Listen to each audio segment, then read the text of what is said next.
गीता तीसरे अध्याय का 25वां और 26वां श्लोक। 25वें और 26वें श्लोक में मुख्य रूप से भगवान श्री कृष्ण अर्जुन को भारत शब्द से संबोधित करते हुए कहते हैं कि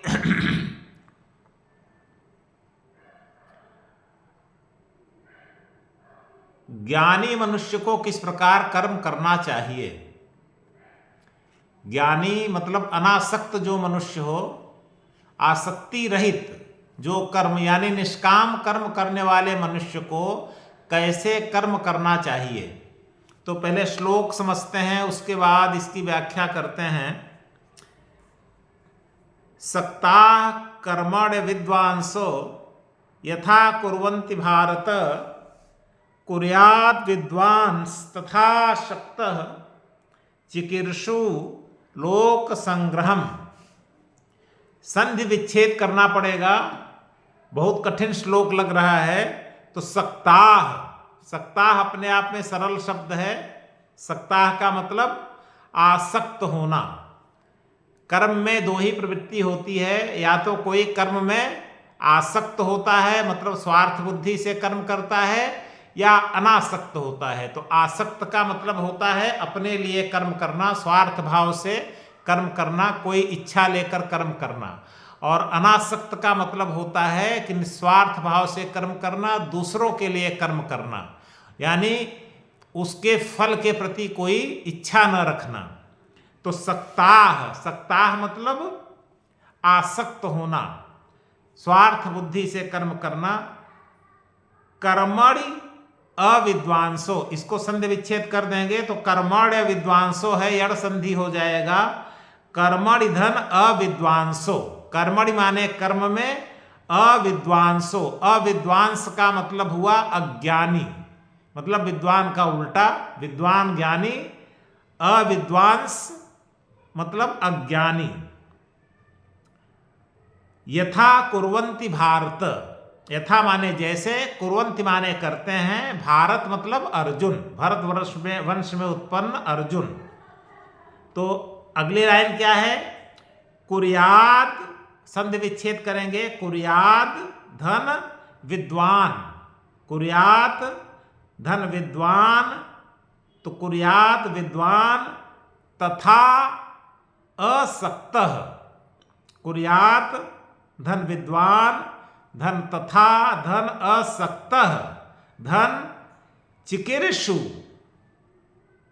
धन लोक संग्रहम। सबको अलग अलग कर देंगे, कुर्यात विद्वान तथा असक्तः चिकीर्षुः लोक संग्रहम। इसी प्रकार अगला श्लोक जो है, न बुद्धिभेदम जनयेत, न नहीं बुद्धिभेदम, बुद्धिभेद जनयेत धन अज्ञानाम कर्म संगिनाम जोशयेत सर्वकर्माणि विद्वान धन युक्तः समाचरन्। अब 25वें श्लोक को देखते हैं। सक्ताः कर्मणि अविद्वांसो, कर्मणि माने कर्म में, कर्मणि सक्ताः अविद्वांसो माने कर्म में आसक्त हुए अज्ञानी व्यक्ति। कर्मणि सक्ताः अविद्वांसो, कर्म में आसक्त हुए अज्ञानी व्यक्ति, अज्ञान मनुष्य। यथा कुर्वन्ति, जिस प्रकार से कर्म करते हैं। भारत पहले कर देंगे तो कृष्ण भगवान कह रहे हैं, हे भारत, हे अर्जुन, कर्म में आसक्त हुए अज्ञानी मनुष्य। कर्म में आसक्त का मतलब क्या हुआ, अपने लिए कर्म करना, यानी फल की इच्छा रख करके कर्म करना। तो कर्म में आसक्त हुए अज्ञानी लोग, अज्ञानी मनुष्य जिस प्रकार से कर्म करते हैं। अगली पंक्ति,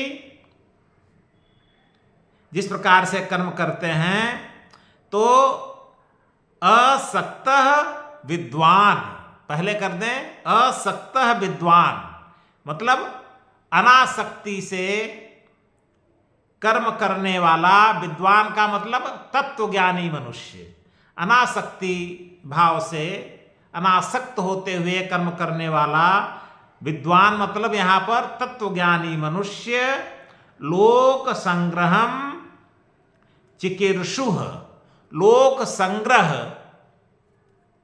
की इच्छा से, लोक संग्रह की इच्छा रखते हुए,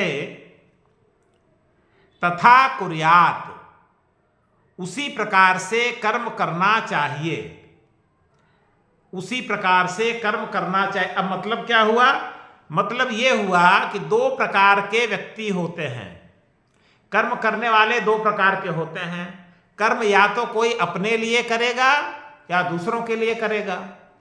जब मनुष्य अपने लिए कर्म करेगा तो उसको कहते हैं आसक्ति भाव से कर्म करना, और दूसरों के लिए कर्म करेगा तो उसको कहते हैं अनासक्ति भाव से कर्म करना।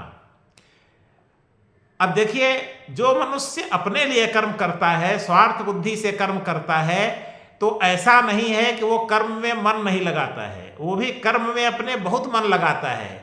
बस यही रहता है कि वो अपने लिए कर्म करता है, फल की इच्छा रख करके कर्म करता है। तो जो फल की इच्छा रख करके अपने लिए कर्म करता है, वो भी शास्त्रों में जो लिखा है उसके अनुसार ही कर्म करता है, पूरी बुद्धि लगा करके कर्म करता है, मन लगा करके कर्म करता है वो।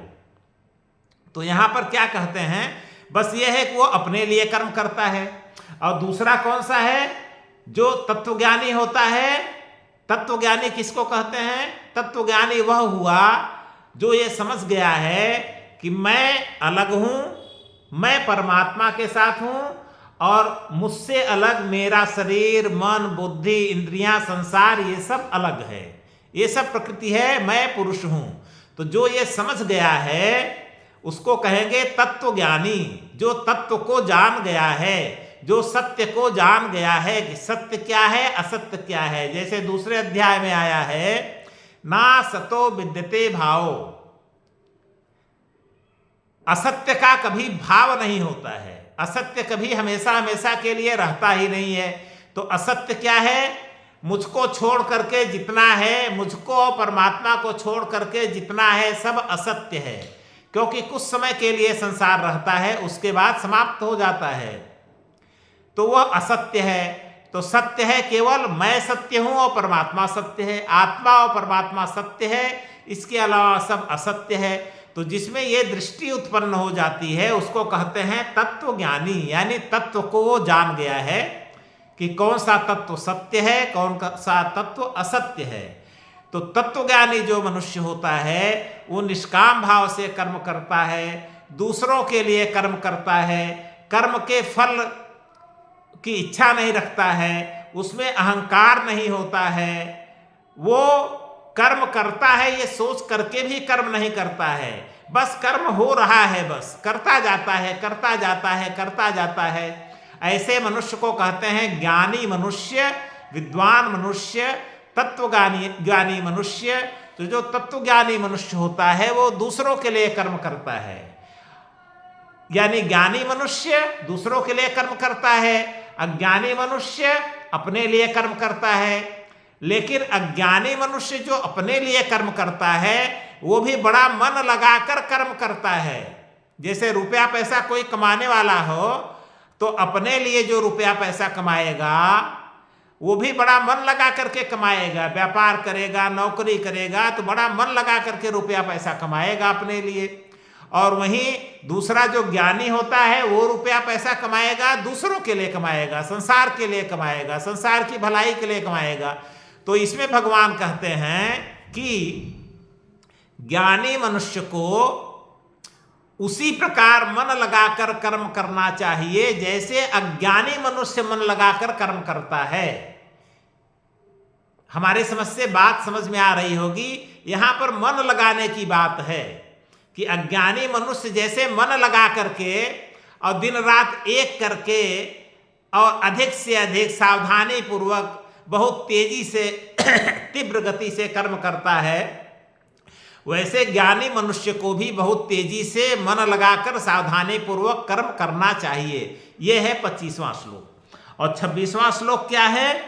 न बुद्धिभेदम जनयेत बुद्धि भेद नहीं पैदा करना चाहिए।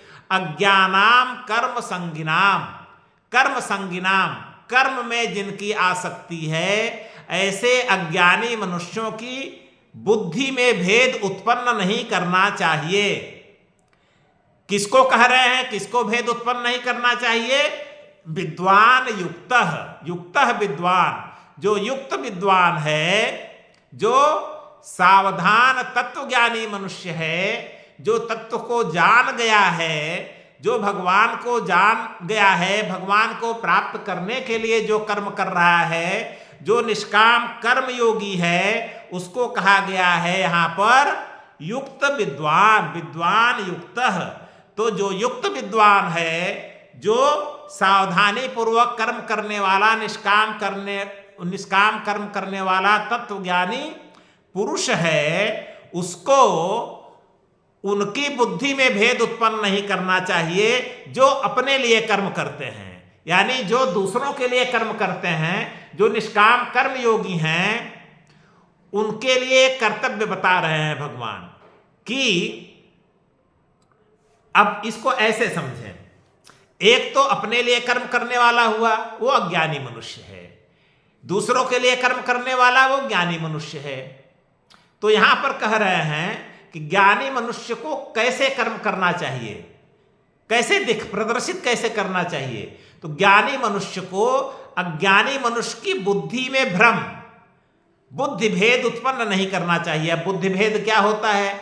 बुद्धि भेद का मतलब हुआ कि अज्ञानी मनुष्य तो अपने लिए कर्म कर रहा है, स्वार्थ बुद्धि से कर्म कर रहा है, मन लगाकर पूरा कर्म कर रहा है, तो वो तो एक प्रकार से गिरा हुआ मनुष्य है, निम्न श्रेणी का उसका कर्म है। तो जितना गिरा हुआ है उससे और ज्यादा नहीं गिराना चाहिए। यानी ज्ञानी मनुष्य को बहुत अहंकार रख करके ऐसा नहीं बोलना चाहिए कि तुम बहुत खराब कर्म कर रहे हो, तुम अपने लिए कर्म कर रहे हो, इसलिए तुम कर्म को त्याग दो, तुमको कभी भगवान की प्राप्ति नहीं होगी। ऐसे कहने लगेंगे तो जो कर्म कर रहा है वो भी त्याग देगा। वो भले अपने स्वार्थ के लिए कम से कम कर्म तो कर रहा है ना। और अगर उसको बहुत ज्यादा उलाहना देने लगेंगे, तुम तो स्वार्थी हो, अपने लिए कर्म कर रहे हो, तुमको भगवान कभी नहीं मिलेंगे, तब तो वो कहेगा छोड़ो हटाओ, कर्म ही करना हम छोड़ देते हैं, वो कर्म ही छोड़ देगा। दूसरा, ऐसे भी नहीं करना चाहिए कि कर्म से भगवान नहीं मिलते हैं, ज्ञान से भगवान मिलते हैं, तुम ज्ञान योगी बनो, ऐसे भी नहीं कहना चाहिए। क्योंकि ऐसा अगर कह देंगे तो जो अज्ञानी है वो कर्म को त्याग देगा, वो केवल ज्ञान की खोज में चला जाएगा। लेकिन ये भी बहुत गलत होगा, क्योंकि बिना कर्म के तो कोई रह नहीं सकता है। तो एक प्रकार से ज्ञानी का कर्तव्य क्या है? ज्ञानी का कर्तव्य है इस प्रकार से अपना कर्म करे, अपनी वाणी इस प्रकार से रखे कि अज्ञानी पुरुष जितना गिरा है उससे ज्यादा न गिरे, अपने कर्म को न त्यागे, कर्म करता रहे। और ज्ञानी पुरुष निष्काम कर्म इस प्रकार से करे कि अज्ञानी पुरुष उसका अनुकरण करने लगे। यानी अज्ञानी पुरुष के अंदर स्वार्थ समाप्त हो जाए, वो भी समझ जाए कि भाई स्वार्थ बुद्धि से वास्तव में हमें परमात्मा की प्राप्ति नहीं होगी, हम अलग हैं, हमारी शरीर इंद्रियां बुद्धि संसार अलग है, तो हमारा शरीर मन बुद्धि इंद्रियां सब संसार के लिए कर्म करेगा, हम भगवान के लिए हैं। यानी लोक संग्रह के लिए हमें भी कर्म करना है, हमें भी परोपकार करना है। जैसे ज्ञानी मनुष्य कर्म करता है वैसे हमें भी कर्म करना है। तो ज्ञानी मनुष्य का यह कर्तव्य, दो कर्तव्य हुआ ज्ञानी मनुष्य का। एक तो अज्ञानी मनुष्य को कर्म से भगाए न, कि कर्म को त्याग दे, कर्म को छोड़ ही दे, एक बात ये। दूसरी बात, अपना कर्म ज्ञानी मनुष्य इतनी प्रवीणता से करे, इतनी सत्यनिष्ठा से करे परोपकार का कर्म कि अज्ञानी मनुष्य उसका पूरा अनुकरण करके वो भी लोक संग्रह के लिए, दूसरों की भलाई के लिए कर्म करना प्रारंभ कर दे। तो यह है 25वां और 26वां श्लोक। हम समझते हैं हमारी बात पूरी तरह से आप लोगों के समझ में आई होगी।